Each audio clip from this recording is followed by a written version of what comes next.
Le Maroc vit un moment historique. Pour la première fois ce 14 janvier, le pays s'apprête à célébrer nationalement le nouvel an amazigh, aussi appelé Yenayer.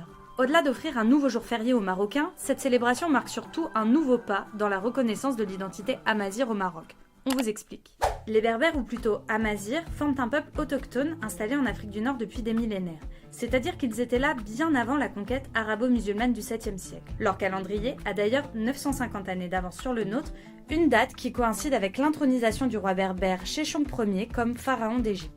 Même si pour certains historiens, Yenayer célèbre plutôt la nature et l'environnement que l'avènement de ce roi. Aujourd'hui, selon le média The New Arab, 70% de la population marocaine revendique des origines amazighes. C'est le pays qui compte le plus de berbères au Maghreb.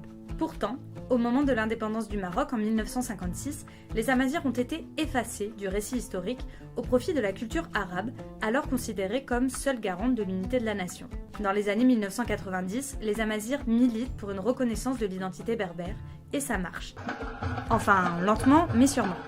En 2001, le roi Mohamed VI reconnaît l'existence d'une amazirité, et 10 ans plus tard, leur langue, le tamazirt, est à son tour officiellement reconnue dans le pays aux côtés de l'arabe.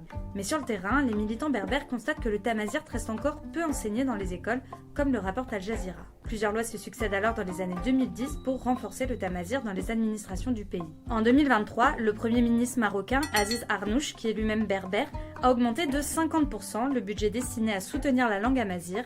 Vous l'aurez donc compris, la célébration officielle et nationale de Yenayer cette année est très importante sur le plan symbolique.